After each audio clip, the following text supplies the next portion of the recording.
متمسکین بولایت امیر المومنین علیہ الصلوۃ والسلام۔ ہمیشہ کی طرح نہیں بلکہ پچھلی بار کی طرح کچھ امانتیں ہیں میرے خیال میں جو اس موقع کی نسبت سے میں سمجھتا ہوں آپ تک پہنچا کے اپنا اس عبادت میں تھوڑی سی شرکت حاصل کر لوں۔ تو درود پڑھیے گا ایک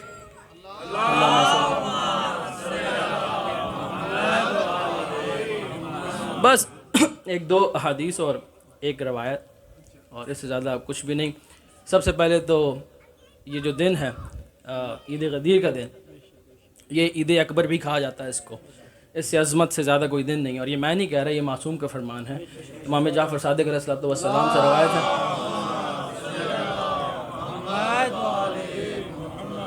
مولا کا فرمان ہے کہ کیا تم یہ گمان کرتے ہو کہ اس عید غدیر کے دن سے بھی زیادہ عظمت والا کوئی دن اللہ کے یہاں ہے؟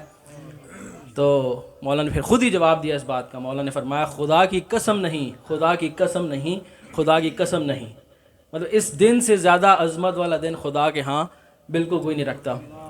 تو شروع کرتے ہوئے تھوڑی سی ایک روایت بیان کروں گا کہ یہ جو ولایت علی کا امر ہے، اس مولا کا فرمان ہے اس امر کے بارے میں کہ میرے ولایت کے ذریعے ہر امت اور ہر قوم کو ہر دور میں اس کا امتحان دیا گیا میری ولایت کے ذریعے۔ ہم تو سمجھتے ہیں نا کہ ساج رسول پاک صلی اللہ علیہ وسلم کے بعد یہ اعلان ہوا ہے، لیکن یہ ولایت علی امر ایسا ہے کہ جو ازل سے ہے، یہ کوئی نیا امر نہیں ہے۔ اس کا اعلان رسول اللہ صلی اللہ علیہ وسلم نے اس امت کے لیے خطبہ حجت الوداع میں کیا، لیکن یہ امر پہلے سے موجود تھا، اسی لیے مولا علی کو باب الحطہ بھی کہا جاتا ہے۔ اور آپ کو پتہ ہے باب الحطہ کا جو واقعہ ہے وہ جناب موسیٰ علیہ السلام سے روایت ہے۔ اچھا، مولا کا فرمان ہے کہ جب کچھ بھی نہیں تھا تو ظاہری بات ہے اللہ تعالیٰ تھا، سب سے پہلے وہی تھا۔ اللہ تعالیٰ ہمیشہ سے موجود ہے، اور جب ہمیشہ نہیں تھی تب سے موجود ہے۔ تو اللہ تعالیٰ نے ایک لفظ کہا، مولا کا فرمان ہے کہ اللہ تعالیٰ نے ایک لفظ کہا اور اس لفظ نے روح کی شکل اختیار کر لی۔ تو اللہ تعالیٰ نے اس روح کو ہمارے اجسام میں محفوظ کر دیا، اس لیے احمد المعصومین کو روح اللہ بھی کہا جاتا ہے۔ یہ جو روح اللہ کا لقب ہے احمد المعصومین کے لیے، یہ اس دور سے ہے۔ اچھا، ولایت علی ہر دور میں ہر امت پہ پیش کی گئی، جنہوں نے انکار کیا وہ برباد ہو گئے، اور جنہوں نے اقرار کیا وہ تر و تازہ ہو گئے۔ اور مولا کا فرمان ہے کہ ہماری ولایت صرف اور صرف انسانوں پہ نہیں بلکہ پرندے چرند پھلوں تک پہ بھی ہماری ولایت رکھی گئی ہے، جس میں سے سب سے ایک بہترین مثال ہے کہ مولا ایک دن مسجد میں موجود تھے اور مولا نے ایک خربوزہ اٹھایا، اور مولا نے جب اس خربوزے کو چکھا تو وہ پھیکا نکلا۔ مولا نے اس خربوزے کو زمین پہ پھینکا اور فرمایا کہ دور ہو جا، تیرا ناس ہو جائے، مولا نے اس کو کہا۔ تو اصحاب ایک دم سے دنگ رہ گئے۔ اصحاب نے کہا کہ مولا آپ خربوزے پہ ناراض ہو رہے ہیں؟ تو مولا نے فرمایا تمہیں پتہ ہے اس کی حکمت کیا ہے؟ تو انہوں نے پوچھا پھر مولا سے، مولا نے فرمایا کہ میری ولایت صرف انسانوں پہ نہیں پھلوں پہ بھی رکھی گئی ہے۔ جس پھل نے میری ولایت کا اقرار کیا وہ شیریں اور میٹھا ہو گیا، اور جس نے میری ولایت کا انکار کیا وہ ترش اور پھیکا ہو گیا۔ تو یہ جو ہے پھلوں پہ بھی ہے اس کی۔ اس کے بعد ایک اور واقعہ ہے جو جناب امیر المومنین علیہ الصلوۃ والسلام کو جب کوفے کا ٹور کرایا جا رہا تھا، کوفے کا ان کو جب دورہ کرایا جا رہا تھا، جب انہوں نے ظاہری اپنی خلافت سنبھالی، دنیاوی خلافت، ٹھیک ہے، تو جناب ابو ذر بھی ساتھ تھے، جناب سلمان بھی ساتھ تھے، ٹھیک ہے، تو ایک جگہ سے قرآن کی بڑی خوبصورت قرأت کی آواز آ رہی تھی۔ تو جناب ابو ذر ایک دم سے دنگ رہ گئے، انہوں نے فرمایا کہ مولا کتنی خوبصورت آواز ہے اس شخص کی، یہ کتنی خوبصورتی سے قرآن پاک کی تلاوت کر رہا ہے۔ تو ایک دم سے مولا نے جناب ابو ذر سے مخاطب ہو کے فرمایا کہ ابو ذر کی طرف دھیان نہ دو، یہ شخص جہنمی ہے۔ تو جناب ابو ذر نے فرمایا مولا اس شخص کے بارے میں مجھے بتائیے، اتنی خوبصورت تلاوت کر رہے ہیں اور آپ کہہ رہے ہیں یہ جہنمی ہے۔ تو مولا نے فرمایا کہ یوم الست کو اس شخص پہ توحید، رسالت اور ولایت پیش کی گئی، اس نے رسالت اور توحید کا اقرار کیا، اس نے میری ولایت کا انکار کیا، اور اس دن سے یہ جہنمی ہے اور یہ جہنمی مرے گا۔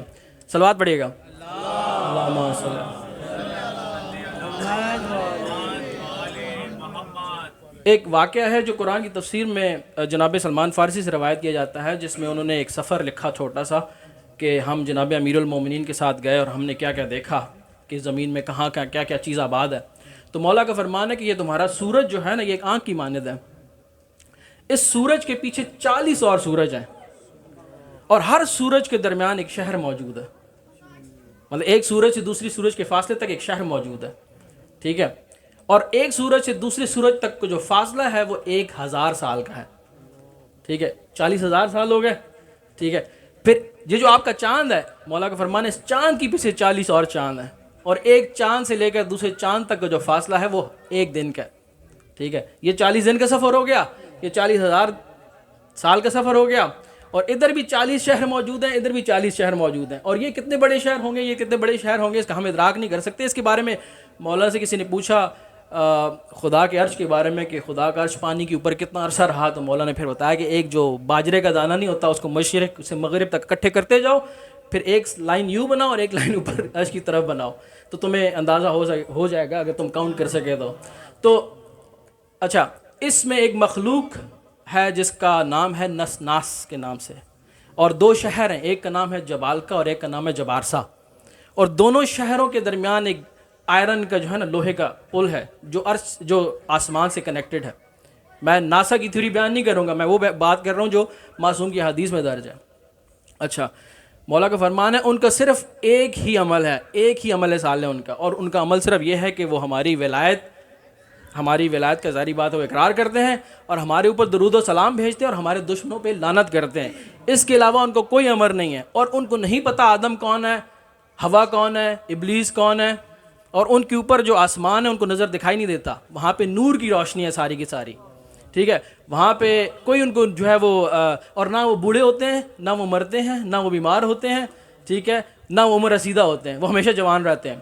ٹھیک ہے, وہ ہمیشہ کے لیے وہاں پہ ہیں. تو اچھا یار اچھا, ایک شخص نے مولا سے سوال کیا کہ مولا اگر ان کو نہ آدم کا پتہ ہے نہ ان کو ابلیس کا پتہ, تو ان کو آپ کا کیسا پتہ ہے؟ تو پھر مولا نے فرمایا کہ تمہیں کیسے پتہ ہے آدم ابلیس کا؟ اس نے کہا کہ مولا آپ نے بتایا ہے, کتاب اللہ سے پتہ لگا. تو مولا نے فرمایا ہم نے بھی ان کو تعلیم دی ہے اس چیز کی, لیکن ہم نے ان کو اتنی تعلیم دی ہے جو ان کے لیے اتنی ضروری ہے. انہیں صرف ہمارا اور ہمارے دشمنوں کا ادراک ہے, اس کے علاوہ ان کو کسی چیز سے کوئی کنسرن نہیں ہے. ٹھیک ہے, اچھا یہ ایک بات ہو گئی. پھر ایک اور بات آ گئی جو ولایت علی کا جو امر ہے. اچھا, یہ مخلوقات کی بات ہو گئی کہ ہر مخلوق پہ ان کا جو ہے, اور مولا کا فرمان ہے کہ ہمارا وہاں پہ اکثر آنا جانا رہتا ہے. ٹھیک ہے, اسی سفر کی روایت بیان کرتے جناب سلمان فارسی بولتے ہیں کہ ہم اس سفر کے دوران ایک پہاڑ پہ اترے جہاں پہ ایک درخت تھا, وہ درخت بالکل سوکھ چکا تھا. تو مولا اس درخت سے مخاطب ہوئے, تو مولا نے فرمایا کہ تمہاری یہ حالت کیسے ہو گئی؟ اس نے کہا کہ مولا آپ ہر جمعرات کو تشریف لاتے ہیں یہاں پہ, اور یہاں پہ آپ صلوات و جو بھی کرتے ہیں, تو آپ کی زیارت سے میں خوش ہوتا ہوں. آپ اتنی جمعراتوں سے یہاں پہ آئے نہیں ہیں, تو اس اداسی میں میرا یہ حال ہو گیا. ٹھیک ہے, درخت کی محبت دیکھیں مولا سے. تو مولا نے اس درخت کے اوپر ہاتھ رکھا اور وہ درخت ہرا بھرا ہو گیا. اور اس بات کی گواہی کون دے رہا ہے؟ جناب سلمان فارسی دے رہے ہیں کہ ہم نے یہ دیکھا. پھر جناب سلمان فارسی کہتے ہیں کہ ہمیں مولا نے بلند کیا, ہم نے دیکھا کہ زمین ایک دینار کی مانند ہو گئی. ٹھیک ہے, اچھا یہ تھوڑی سی روایت تھی. اور پھر آتے ہیں غدیر قوم کے قصے میں. یہ ساری باتیں میں جلدی میں اس لیے کر رہا ہوں کہ بس 2-3 منٹ مانگے میں نے, میرے خیال میں 5 منٹ ہونے والے ہیں. ایک آخری بات جو اس غدیر قوم کے ایونٹ سے ریگارڈنگ ہے کہ اس میں جب رسول اللہ صلی اللہ علیہ وسلم نے اعلان کیا, دیکھیے رسول اللہ صلی اللہ علیہ وسلم نے اپنی امت کے لیے کیا مانگا ہے کہ خدا جب تک میں ان میں موجود ہوں ان پہ عذاب نازل نہ کرنا. ٹھیک ہے, اور وہ رسول پاک تو ابھی بھی ہمیں موجود ہیں, امام زمانہ کی صورت میں موجود ہیں, کیونکہ ہمارے تو ہیں تو ایک ہی. اچھا, تو اب خدا نے اس چیز کا دیکھیں قرآن میں اعلان بھی کیا کہ اے رسول جب تک تم موجود ہو میں تم ان پہ عذاب نازل نہیں کروں گا. اچھا, جب مولا نے یہ اعلان کیا تو ایک شخص تھا ملعون حارث بن فہمی, اس نے جب یہ اعلان سنا تو وہ رسول اللہ صلی اللہ علیہ وسلم کے پاس گیا اور اس نے کہا کہ اے رسول کیا تم نے یہ اعلان اپنی طرف سے کیا یا اللہ تعالیٰ کی طرف سے ہے؟ تو رسول اللہ صلی اللہ علیہ وسلم نے کہا ما ینطق عن الہویٰ ان ہوا الا وحی یوحیٰ, میرے لب تو اس وقت تک حرکت نہیں کرتے جب تک کہ وحی نہ ہو. ٹھیک ہے, تو اس نے کہا اے رسول اللہ آپ نے ہمیں اللہ کی طرف دعوت دی, ہم نے توحید کو قبول کیا, آپ نے کہا میں رسول ہوں, ہم نے مان لیا, پھر آپ ہمیں جہاد پہ لے گئے, وہاں پہ ہم قتل بھی ہوتے رہے, اب آپ نے اپنے بھائی کو ہمارے سر پہ مسلط کر دیا ہے, تو اگر یہ اللہ کی طرف سے ہے تو کہیں اس اللہ کو میرے پہ عذاب نازل کریں. میں اچھا, یہ جو بڑے شاطر دماغ ہوتے ہیں جو منافق ہوتے ہیں, اس کے ذہن میں یہ بات تھی کہ میں نے رسول, دیکھیں منافق منافق ہوتا ہے, کافر کافر ہی ہوتا ہے, چاہے کیونکہ مولا کا فرمان ہے کہ جب انسان کی خلقت ہوئی تو خدا نے ایک مٹی اٹھائی جس سے انسان خلق ہوا. ٹھیک ہے, 2 زمینوں سے انسان خلق ہوا ہے نا, ایک زمین سے مٹی اٹھائی خدا نے, اور خدا نے فرمایا یہ جنتی اور مجھے ان کی پرواہ نہیں ہے. جس طرح میں نے بھی آپ کو واقعہ دلیل بھی دے دی کہ مولا نے فرمایا یہ ازل سے جہنمی ہے. ٹھیک ہے, مولا نے فرمایا کہ خدا نے دوسری مٹی اٹھائی اور فرمایا کہ یہ جہنمی ہے اور مجھے ان کی پرواہ نہیں ہے. جہنمی اور جنتی آلریڈی ڈیسائیڈ ہو چکا ہے, اب درجات کا سارا وہ فائٹ ہے. اچھا, اس واقعے میں یہ ہے کہ جب اس کے ذہن میں یہ بات تھی کہ رسول اللہ چونکہ موجود ہے ہمارے درمیان تو عذاب تو نازل نہیں ہو سکتا, ٹھیک ہے, لیکن یہ شخص جیسے اپنے اونٹ کے ساتھ نکلا وہاں سے, ایک دم سے آسمان سے وہ پتھر آیا اور اس کی اونٹنی سمیت اس کو دھسا کے اندر لے گیا. اچھا, یہ واقعہ تو آپ نے سب نے سنا ہوگا, لیکن اس سے اگلی بات, ٹھیک ہے, دشمن علی کے ساتھ دوستی کا کتنا بڑا بوجھ ہے یہ بھی آپ کو بتا دوں. آپ کو میں یہ بات میں اپنے آپ سے مبالغہ آرائی میں نہیں کر رہا. اگر دشمن علی کے ساتھ آپ غلطی سے ہاتھ ملا لیتے ہو تو اس ہاتھ کو دھونا واجب ہے آپ پہ. یہ میں آپ کو معصوم کی حدیث سے روایت کر کے بیان کر رہا ہوں, اور اگر میرے الفاظ سے کنٹراڈکٹری آپ کو کوئی چیز یا برعکس یا کوئی بھی ایسی چیز بہتر چیز, ظاہری بات ہے انہیں کوشش کر رہا ہوں کہ اس کی روایت سے منوان کاپی کروں, لیکن ظاہری بات ہے ہر چیز انسان کو یاد نہیں رہتی. تو اگر میری باتوں سے برعکس آپ کو مولا کی حدیث میں ملے تو یہ بات یاد رکھیے گا, آپ نے اس حدیث کو فالو کرنا ہے, میری بات کو دیوار کے ساتھ مارنا ہے. اچھا, کسی نے مولا سے پوچھا مولا اس کا تو قصور تھا, اس کی اونٹنی کا کیا قصور تھا, اس کی اونٹنی کا کیا قصور تھا, اس میں وہ کیوں اس عذاب میں مبتلا ہوئی؟ تو مولا نے فرمایا اس کی اونٹنی کا یہ قصور تھا کہ اس نے اس بدبخت کا بوجھ برداشت کیا ہوا تھا. تو کتنی بڑی یہ ذلت ہے ولایت کے منکر کا کے ساتھ, صرف بے زبان ہے, صرف ولایت کے منکر کو سوار کیا ہوا اور وہ سب عذاب میں مبتلا ہو گئی.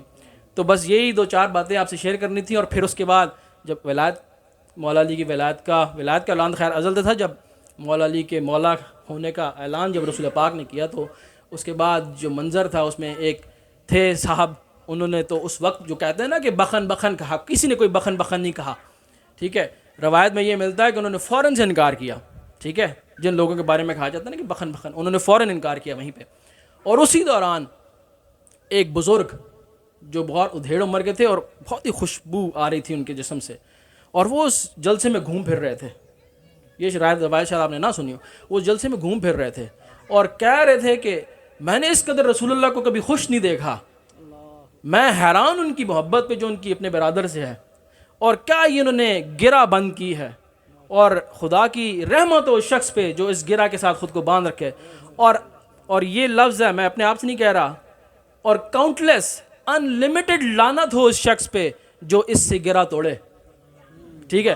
تو یہ صاحب موجود تھے وہاں پہ, انہوں نے اس بزرگ کو دیکھا اور انہوں نے آ کے رسول اللہ صلی اللہ علیہ وسلم اس بزرگ کی شکایت کی, جیسے وہ کہتے ہیں نا کہ فلانا گالیاں دے رہا ہے, دیکھیں کیا کر رہا ہے. اس نے آ کے رسول اللہ صلی اللہ علیہ وسلم سے کہا کہ یا رسول اللہ دیکھا ہے آپ نے اس بوڑھے کو, یہ کیا کر رہا ہے؟ تو رسول اللہ صلی اللہ علیہ وسلم نے فرمایا کہ ہاں میں نے دیکھا ہے. تو رسول اللہ نے پھر اس کو کہا کہ تمہیں پتہ ہے یہ ہے کون؟ تو اس نے کہا نہیں مجھے تو نہیں پتہ یہ کون ہے. اس نے کہا یہ جبریل امین تھے. تو آپ اندازہ کریں. بہرحال بس یہی 2-4 باتیں آپ سے بیان کرنی تھی. میری طرف سے آپ سب کو بہت بہت عید غدیر مبارک ہو نہیں بلکہ ہے ہی مبارک یہ دن, ٹھیک ہے. آپ سب کو مبارک, اور اللہ تعالیٰ آپ سب کو جو ہے آپ کے بخت نیک کرے, اور مجھے بھی دعا میں یاد رکھیے گا, صلوات پڑھے گا.